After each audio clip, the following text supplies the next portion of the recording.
ناپاکی کی حالت میں درود شریف پڑھنا کیسا ہے، اور یہ بھی بتا دیں بستر پر لیٹ کر قرآن یا دعائیں پڑھ سکتے ہیں یا نہیں؟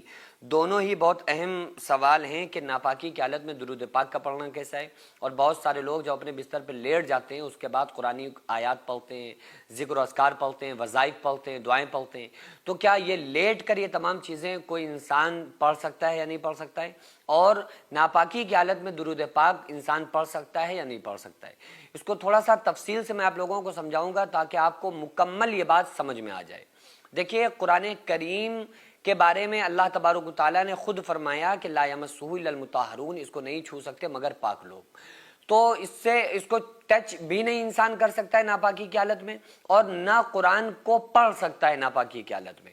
یعنی اگر کوئی مرد و عورت میں سے کوئی ناپاک ہے، نجس ہے، تو بعض لوگ سمجھتے ہیں کہ شاید ہم قرآن کو چھو نہیں سکتے ہیں، باقی قرآن کو ہم ویسے ہی منہ زبانی پڑھ سکتے ہیں، زبانی پڑھ سکتے ہیں، اور بن دیکھے بن چھوئے اس کو ہم ایسے ہی پڑھ سکتے ہیں، اور انسان کہتا ہے کہ زبان تو پاک ہوتی ہے۔ یہ مسئلہ بالکل غلط ہے۔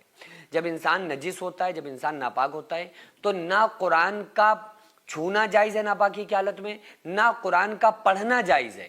ہاں، ناپاکی کی حالت میں قرآن کے علاوہ جتنی بھی چیزیں ہیں وہ تمام چیزوں کا پڑھنا جائز ہے۔ اب چاہے وہ ذکر اللہ بندہ کرے، چاہے وہ درود پاک پڑھے، چاہے وہ اللہ کا نام لے، چاہے وہ ذکر و اذکار کرے یا وہ دعائیں وغیرہ پڑھے۔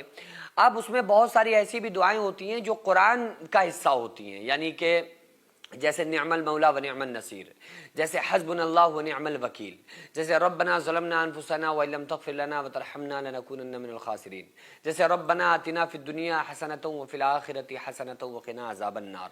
یہ سب قرآنی آیات ہیں اور یہ دعائیں ہیں۔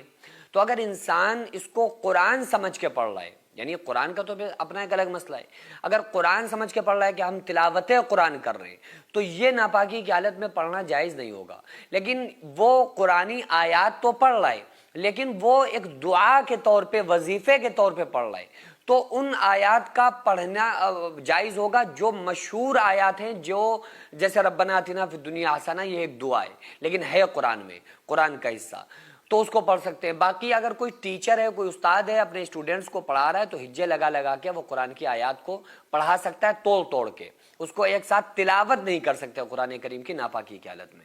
تو ناپاکی کی حالت میں قرآن کے علاوہ درود پاک، وظائف وغیرہ یہ تمام چیزیں پڑھنا جائز ہیں، پڑھ سکتے ہیں۔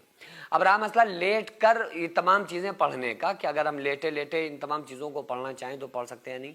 تو اگر قرآن آپ لیٹ کر پڑھ رہے ہیں تو بہت زیادہ یہ ادب کے خلاف ہوگا، اور اگر ذکر و اذکار وغیرہ پڑھ لیں تو یہ بھی ادب کے خلاف ہے۔ افضل یہ ہے کہ ان تمام چیزوں کو بیٹھ کر پڑھا جائے، لیکن انسان یہ سوچ رہا ہے کہ دیکھو جو ہمارے وظیفے تھے وہ تو ہم نے بیٹھ کے پڑھ لیے بستر پر، اب ہم لیٹ گئے، اور وہ یہ سوچ رہا ہے کہ اب نیند نہیں آ رہی ہے، لاؤ اندر ہی اندر من میں ہم وظیفے پڑھتے رہیں، دعائیں پڑھتے رہیں، قرآنی آیات وغیرہ جو دعا کے طور پہ ان کو پڑھتے رہیں، شاید نیند آ جائے۔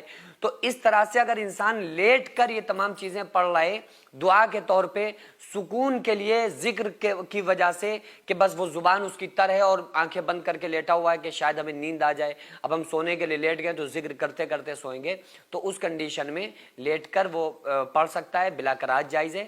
لیکن جو اس کے معمولات، قرآنی آیات، وظائف ہیں، ان کو اس کے لیے بہتر یہ ہے کہ بیٹھ کر پڑھے، باقی لیٹے وہ ذکر و اذکار کر سکتا ہے۔ اس ٹائم اکثر لوگ مسجد اور مدرسوں کو توڑنا اور گرانا چاہتے ہیں، تو ایسے میں ہمارا فرض بنتا ہے کہ ہم اپنے مسجد اور مدرسوں کو قانونی طور پر مضبوط بنائیں۔ اس سے پہلے بھی میں عرض کر چکا ہوں کہ ایسے میں ہم ایک ایسا اسکول پلس مدرسہ بنانا چاہتے ہیں جس میں بچے اسکول کے ساتھ ساتھ دینی تعلیم، حفظ، عالم کا کورس اور قرآن پڑھنا سیکھ سکیں۔ اتنا بڑا کام اکیلے بالکل بھی ممکن نہیں ہے۔ اگر آپ چاہتے ہیں کہ آپ کا پیسہ صحیح جگہ پر لگے اور آپ چاہتے ہیں کہ آپ کو اس کا ثواب قیامت تک ملتا رہے، تو پھر آپ ضرور اس مدرسے، اس اسکول میں تعاون کریں تاکہ قیامت تک اس کا ثواب آپ کو ملتا رہے، کیونکہ جب تک اسکول اور مدرسے میں لوگ پڑھتے رہیں گے، تعلیم حاصل کرتے رہیں گے، جب تک انشاءاللہ تعالی اللہ تعالیٰ آپ کو ثواب عطا کرتا رہے گا۔ اگر آپ چاہیں تو اپنے مرحومین کے نام سے ایصال ثواب کے طور پر بھی دے سکتے ہیں۔ تو اس کے لیے سب سے پہلے ایسی زمین کی ضرورت ہے جس میں ہم یہ پروجیکٹ تیار کر سکیں جو قانونی طور پر مضبوط مانا جائے۔ تو اس لیے آپ لوگ کوشش کریں کہ زیادہ سے زیادہ تعاون کریں اور بار بار تعاون کرتے رہیں تاکہ ہم اپنے اس نیک مقصد میں کامیاب ہو سکیں۔ یہ کوئی فراڈ نہیں ہے، دھوکہ نہیں ہے۔ آپ چاہیں تو آپ آ کر خود یہاں پر وزٹ کر سکتے ہیں، آ کر دیکھ سکتے ہیں کہ الحمدللہ کس طرح سے یہاں پر کام ہوتے ہیں، کس طرح سے دینی کام، ملی کام، قوم کے کام، سماجی کام ہوتے ہیں۔